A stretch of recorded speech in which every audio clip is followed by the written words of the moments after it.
কলকাতা হাইকোর্টের রায়ের পর সবার মনে একটাই ভয়, তাহলে কি ওবিসি যে কেসটা চলছিল সেখানে 17% থেকে কমিয়ে 7%ই বরাদ্দ থাকলো।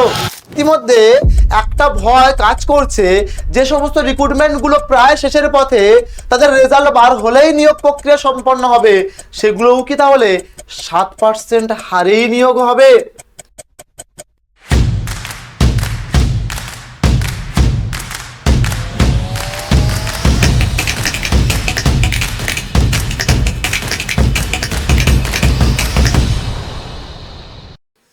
আর ইতিমধ্যে সুপ্রিম কোর্ট থেকে রায় দিয়ে সরাসরি জানিয়ে দেওয়া হয়েছিল 31শে আগস্ট ডেডলাইন দিয়ে, যার মধ্যে সমস্ত কিছু আপডেট করতে হবে বা রেজাল্ট সমস্ত কিছু পাবলিশ করতে হবে।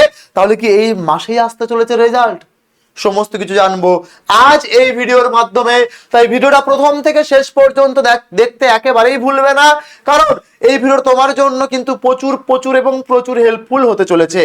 যারা চ্যানেল নতুন আছো চ্যানেলটাকে সাবস্ক্রাইব করে নিও, ফেসবুক পেজটাকে ফলো করে নিও। Hello everyone, welcome to BSSCI. BSSCI তে তোমাদের সকলকে স্বাগত জানাই। আজ আলোচনা করতে চলেছি তোমাদের বহু প্রতীক্ষিত রেজাল্ট কবে আসতে চলেছে, কবে পাবে তোমরা তোমাদের এই যে একটা সাফল্যের মুখের দিশা বা সাফল্য পেয়েছো কিনা বা রেজাল্ট প্রকাশ কবে হবে, সমস্ত কিছু নিয়ে আলোচনা করবো এই ভিডিওর মাধ্যমে। সেটা হোক না ডব্লিউবিপিএসসি, হোক না ডব্লিউবিএসএসসি, হোক না ডব্লিউবিপি, সমস্ত আপডেট কিন্তু ইতিমধ্যেই চলে এসেছি তোমাদের সাথে আলোচনা করার জন্য। তো সকলকে বলবো ভিডিওটা অবশ্যই একটা লাইক করে দিও। চলো শুরু করছি তোমাদের উদ্দেশ্যে সেই জার্নি। দেখো ইতিমধ্যে আমাদের কাছে সবচেয়ে বড় আপডেট ওবিসি সংরক্ষণের রায়। আবার তোমার যে সমস্ত রেজাল্টের অপেক্ষা ছিল তার বিস্তারিত তথ্য কিন্তু এই ভিডিওতে আমি আলোচনা করতে চলেছি। কলকাতা হাইকোর্টের রায়ের পরে, ঠিক আছে, যে ওবিসি কোটা 17% থেকে 7%, অর্থাৎ আগের সরকার 17% পর্যন্ত করেছিল, কিন্তু এবারের সরকার সেটা 7% করেছে এবং এটা নিয়েই চলছিল ওবিসি কেস বা মামলা। সেই মামলার যে রায় দিল কোর্ট, সেটা কি রায় দিল জানিয়ে রাখি। এর যে রায় এসেছে সেই রায়টা আর কিছুই নয়, ওবিসি মামলার মধ্যে 7% নিয়োগ যেটা আছে বা 7% সংরক্ষণের নিয়োগ যেটা আছে, সে বিষয়টা পরবর্তী যে সমস্ত নোটিফিকেশন গুলো আসবে সেগুলো থেকেই লাগু হতে চলেছে। তাহলে স্যার এবারে কি 17%ই থাকবে? চলো বলে দিই, বিষয়টা ক্লিয়ার করি। যেগুলোর যে সমস্ত এক্সামগুলোর শুধুমাত্র ফাইনাল রেজাল্ট বেরোনো বাকি, যে সমস্ত রেজাল্টগুলোর শুধুমাত্র ভেরিফিকেশন বাকি, শুধুমাত্র সেইগুলোতেই 17%ই লাগু থাকবে। নিউ নোটিফিকেশন যখন এবার থেকে বেরোবে, সেই নোটিফিকেশনে কিন্তু 7% করে বরাদ্দ হবে সংরক্ষণ। ঠিক আছে, তো এই হচ্ছে রাজ্যের বর্তমানের 17% আর 7%-এর খেলা। যদি একটু মন দিয়ে দেখার চেষ্টা করি যে বিভিন্ন পরীক্ষার ক্ষেত্রে রায় কেমন ভাবে কি হচ্ছে বা কেমন লিগাল দেওয়া হয়েছে, চলমান নিয়োগ যেগুলো আছে সেগুলো 17% করেই ছাড় থাকবে, কিন্তু নতুন বিজ্ঞপ্তিগুলো 7% করেই কিন্তু ছাড় দেওয়া হবে বা সংরক্ষণ রাদার দেওয়া হবে। তাই যেগুলো চলছে বলতে স্যার কোনটা আমরা জানি, বর্তমানে তোমাদের SSC group C group D হয়েছিল, সেটার নিয়োগ প্রক্রিয়া কিন্তু 17% হারেই নিয়োগ হবে।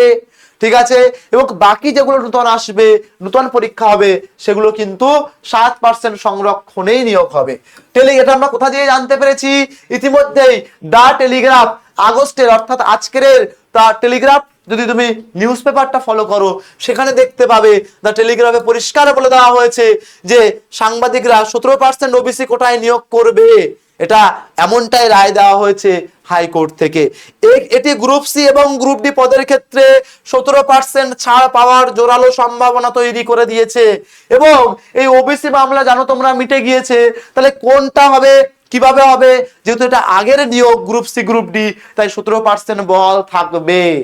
কি বললাম বোঝা গেল? আশা করছি পুরোপুরি বোঝাতে পেরেছি বিষয়টাকে। এবারে আসছি স্যার, অনেক অ্যাসপিরেন্টরা আমরা কিন্তু কি করেছিলাম, অ্যাসপিরেন্টরা আমরা এসএমএস করেছিলাম। কাকে? আমরা শিক্ষামন্ত্রীকে এসএমএস করেছিলাম। সেই শিক্ষামন্ত্রীকে যে এসএমএসটা করেছিলাম সেখান থেকে রিপ্লাই কি কিছু এসেছে স্যার? অবশ্যই এসেছে। হোয়াটসঅ্যাপের রিপ্লাই থেকে জানানো হয়েছে তোমাদের উদ্দেশ্যে ধামাকা আপডেট, রেজাল্ট আসবে এই মাসেই। কবে জানিয়েছেন? রেজাল্ট পুরোপুরি তৈরি, প্রকাশিত হবে 15ই আগস্টে।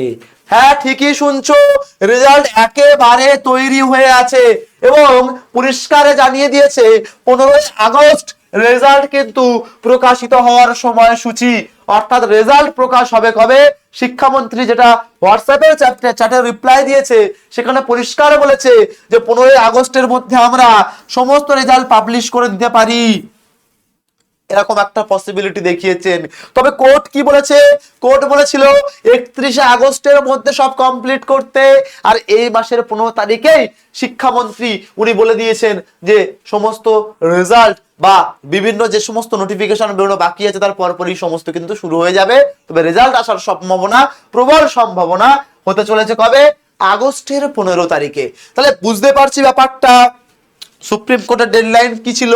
সুপ্রিম কোর্টের ডেডলাইন ছিল 31 আগস্ট, কিন্তু বর্তমানের সরকার কি বলছে? এই বছরের মধ্যেই সমস্ত নিয়োগ প্রক্রিয়াগুলো কমপ্লিট করে দেবে। তাহলে এই বছরের মধ্যে যদি করতে হয় তাড়াতাড়ি রেজাল্ট বার করতে হবে, আর তার জন্যই এই বছরের মধ্যেই সরকারের লক্ষ্য সমস্ত নিয়োগগুলো কমপ্লিট করবে। পরবর্তীতে আসছি, তাহলে কোথাও না কোথাও গিয়ে আমাদের কি দাঁড়াচ্ছে? অন্যান্য পরীক্ষার উপরে কিছু একটা প্রভাব পড়বে কি এই স্যার ওবিসি কেস? তো প্রত্যেকটা জায়গায় একটুখানি আমি এবারে বলে দেওয়ার বা ক্লিয়ার করার চেষ্টা করি। এসএসসি তে 17% ছাড় গ্রহণযোগ্য হলে ডাব্লিউবিপি, পুলিশ এবং পিএসসির পেন্ডিং নিয়োগগুলোতেও এই প্রভাব পড়বে। অর্থাৎ একই রকমের নিয়োগ প্রক্রিয়া সম্পন্ন হবে 17% করে। ঠিক আছে, তাহলে ডব্লিউবিপি পুলিশের বা ডব্লিউবিপি এসএসসি তেও ঠিক এরকমই নিয়োগ হওয়ার বা এই ধরনের যে 17% সংরক্ষণ রাখার প্রবল 95% চান্স আছে। তাহলে আমরা বুঝতে পারছি যে সরকার কতটা তৎপর, সরকার কতটা তৈরি হয়ে আছে। ঠিক আছে, তো এই যে রোস্টার কেস চলছিল তোমরা বারবার বলছিলে, ঠিক আছে, তো সেইখানের কিন্তু কোথাও না কোথাও আমাদের কোর্ট থেকে সরাসরি একটা ক্লিয়ার কাট আমাদের জানিয়ে দেওয়া হয়েছে। তার মধ্যে পরিষ্কার তুমি বুঝতে পেরে নিউ রোস্টার অর্থাৎ নতুন যে সমস্ত নোটিফিকেশন গুলো আসবে, বিজ্ঞপ্তিগুলো আসবে, সেক্ষেত্রে কিন্তু শুধুমাত্রই 7% বরাদ্দ থাকবে, শুধুমাত্র 7% সংরক্ষণ থাকবে। তাহলে কি করতে হবে? ইতিমধ্যে তোমাদের যাদের এই সমস্ত রেজাল্ট গুলো পেন্ডিং আছে, তুমি এসএসসির গ্রুপ সি, গ্রুপ ডি বলো, ডব্লিউবিপির যে পরীক্ষার সেটার কনস্টেবল পরীক্ষার সেটা বলো, ঠিক আছে, তো এইগুলোর রেজাল্ট কিন্তু পর পর প্রকাশিত হবে। এবং হ্যাঁ, পিএসসির কথা যদি বলে থাকি, ক্লার্কশিপ মেন্সের কথা বলো, তো সেগুলো কিন্তু সেম 17% হারেই বহাল থেকেই তোমাদের সম্ভবত রেজাল্ট প্রকাশিত করে দেবে। আর group C, group D result 15 তারিখে, ঠিকই শুনছো, বলে দিয়েছেন কিন্তু শিক্ষামন্ত্রক ওই 15 তারিখেই বের করার চান্স অতি প্রবল। ঠিক আছে, তাহলে পরিষ্কার করে আমরা একটা জিনিস বুঝে গেলাম যে 17% কিন্তু ইতিমধ্যে পুরনো সরকার যেটা চালু করেছিল 7% থেকে বাড়িয়ে 17%, সেটুকুই বহাল থাকছে বর্তমানে পুরনো নোটিফিকেশন গুলোর জন্য। নতুন গুলোর জন্য 7% করে বরাদ্দ থাকছে। ঠিক আছে, আর আমাদের তাহলে কি সারসংক্ষেপ কি বলছে? আমাদের তাহলে ফলো করতে হবে কোন দিনে? আগস্টের 15 স্বাধীনতা দিবসের দিনে আমাদের যদি রেজাল্ট আউট হয়, সত্যি আমরা সবাই স্বাধীন হয়ে যাব, তাই না? আমার সমস্ত স্টুডেন্টরা যদি ওই দিনই মুখে হাসি ফোটে, ওরা যদি ওই দিনই দেখে সিলেকশন পেয়েছে, ওই দিনটা সত্যি ওদের স্বাধীনতা দিবস উদযাপন সঠিক হবে, তাই না? তাহলে পরবর্তী পদক্ষেপ সরকার যেটা নিয়েছে সেটা হলো কিনা, এই পিআরবি বা পিএসসির যে সমস্ত নিয়োগগুলো আটকে আছে 70%এই নিয়োগ প্রক্রিয়া বহাল থাকবে, যেহেতু এটা পুরনো। ঠিক আছে, আর সমস্ত যে রিক্রুটমেন্ট প্রসেস আছে এ বছরেই কমপ্লিট করার, মিটিয়ে দেওয়ার জন্য প্রবল কিন্তু সম্ভাবনা রয়েছে।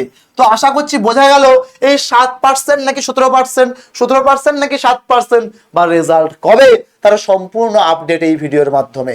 যদি ভিডিওটা ভালো লেগে থাকে সরাসরি ভিডিওটা একটা লাইক করে দিও, বন্ধুদের মধ্যে শেয়ার করে দিও, কমেন্ট সেকশনে জানিও। যদি কোনো রকম কোনো ডাউট থাকে বা কোন রকম কোনো তোমার জানতে ইচ্ছে করে যে স্যার না এখানে একটা আমার ডাউট আছে, তাহলে কমেন্ট সেকশনে তোমার মতামতটা জানিও। ঠিক আছে, ভিডিওটি যদি ভালো লাগে সাবস্ক্রাইব করে নিও, পাশে থাকা বেল আইকনটা ক্লিক করে নিও। আশা করছি তুমি বুঝতে পেরেছো, তোমার ধোঁয়াশা থেকে বেরিয়ে আসতে পেরেছো, এবং সরকার এবছরই কিন্তু নিয়োগ করবে, পরিষ্কার জানিয়ে দিচ্ছে বারবার করে। তাই তোমার প্রিপারেশন জার্নি কিন্তু মজবুত করতে হবে। তুমি যদি প্রিপারেশন নিতে চাও, যদি কোনো রকম প্রবলেম ফেস করো, আমার সাথে এই নাম্বার যোগাযোগ করতে পারো 78 90099734। এই নাম্বারে আমার সাথে তুমি কিন্তু যোগাযোগ করতে পারো তোমার যে কোনো প্রিপারেশনের জন্য, ঠিক আছে? যদি কোথাও কোনো প্রবলেম ফেস করো যোগাযোগ করতে পারো। থ্যাংক ইউ সো মাচ, দেখা হচ্ছে পরবর্তী ভিডিওতে। আর সবার আগে আপডেট পাওয়ার জন্য চ্যানেলটাকে সাবস্ক্রাইব করবে, ফেসবুক পেজটাকে ফলো করে নিও। থ্যাংক ইউ অল, জয় হিন্দ, বন্দে মাতরম, থ্যাংক ইউ।